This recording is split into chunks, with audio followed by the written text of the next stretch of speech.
Is there anything more important in life than making choices? I mean, they ultimately are our lives to some extent. So whatever may influence our choices should be held in pretty high regard, right? Like, you don't want to get financial advice from a 2-year-old, unless it's Boss Baby, of course. So when someone suggests we take a certain action in life, we should be pretty vigilant. In our last video, we looked at 5 logical fallacies or problematic ways of arguing that you should be on the lookout for. In this video, we're going to take a look at 6 more. These 6 fallacies are going to be a bit more casual and therefore easier to spot. So let's take a look.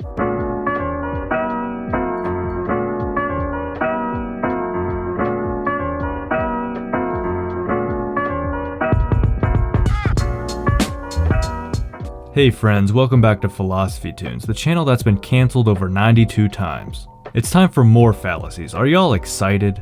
Detecting fallacies is like using a filter on arguments. They're one way of separating good arguments from bad ones. The more fallacies you know about, the more filters you apply to stop bad arguments from getting through. And like we stated in the beginning, these fallacies are going to be fairly easy to spot, except for maybe one of them. Hopefully over time you can be quick about spotting them too, almost like a machine.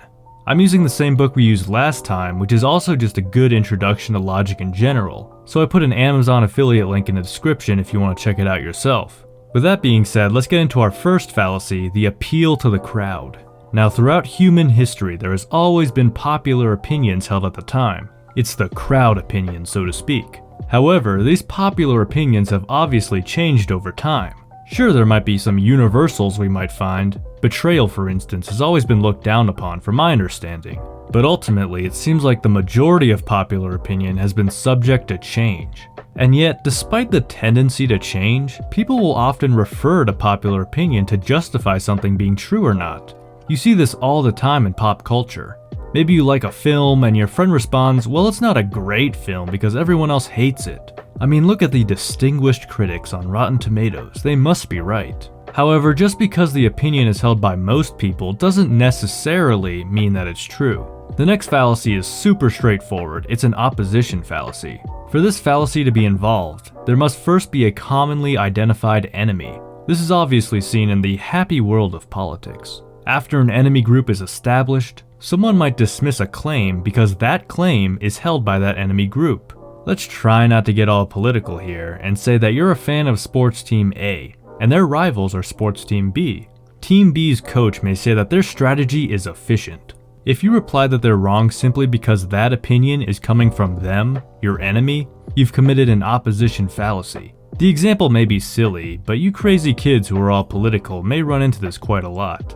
Next is the genetic fallacy, which looks not at the actual argument someone makes, but the assumed reasons behind such an argument. Remember, we want to try and concern ourselves solely with the arguments, not so much the background information. So let's say your friend suggests that staying single is the best lifestyle because of the freedom involved. You reply saying, well, you're just saying that because your partner cheated on you. In that instance, you aren't actually addressing their argument. You're trying to play Blue's Clues and guess what the true reasons are. In that case, a genetic fallacy has occurred. The next fallacy is an appeal to ignorance. Now in this world, there are a lot of unknowns out there. Scientists are out there chugging away, sure, but a lot of this world and our universe still remains a mystery. Someone might use this ignorance as justification that something is either true or false, but they'd be committing an appeal to ignorance. Let's say that you and your friend are arguing over the existence of Amygdala, a planet far, far out there that hasn't been discovered yet. You say, hey, no one has proved that Amygdala exists yet, therefore Amygdala doesn't exist. Your friend says, no one has proved that Amygdala doesn't exist, therefore it exists. Both arguments are fallacies. To speak of an unknown as either objectively true or false is to discredit possibility. Sure, no one has proved that Amygdala exists as of now, but it still could be out there. And just because no one has disproven it doesn't mean it necessarily exists. Now remember at the beginning of my video when I said that most of these fallacies will be easy to spot? The next one is the exception.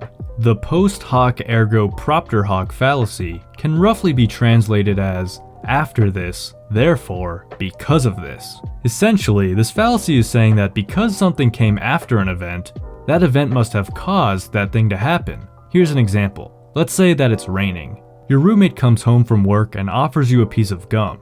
To commit this fallacy would be to say that because it was raining, your roommate gave you a piece of gum. In actuality, the reasons behind their generosity could be anything.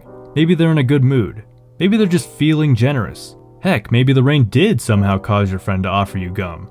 But just because the gum offering followed the rain doesn't necessarily mean that one caused the other. Now you might be saying, dude, what am I, an idiot? I don't immediately assume that one thing caused another just because it followed temporally, but you'd be surprised how easily this happens, especially in the world of politics. As a matter of fact, if you really want to see these fallacies in action, just observe the political world. Finally, we get to the part-whole fallacy. This might be harder to spot too, I don't know. You'll have to be the judge of that.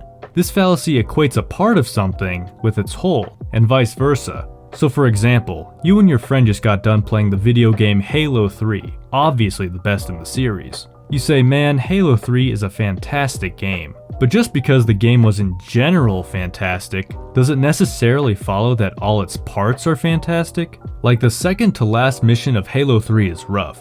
Let's not lie to ourselves here. But just because a part of something isn't great, doesn't mean that the whole in general isn't great. Likewise, just because a part of something is great doesn't mean that the entire thing is great. Take Sonic for instance. Sonic has maybe the best drink selection out of any fast food restaurant. But their food, it's average at best. Should we then call the entire Sonic experience awesome just because of their drinks? Obviously not. The part doesn't dictate the whole, and the whole doesn't dictate the part. That right there is the part-whole fallacy. And there you have it, 6 informal fallacies to look out for. If you enjoy these more logic-focused videos, then let me know in the comments. But we'll be getting back to more ethical philosophy soon. If you enjoy this kind of content, then hit the subscribe button to stay updated for more videos. Hitting the like button and the bell definitely helps out the channel, and I wish you all a beautiful rest of your day.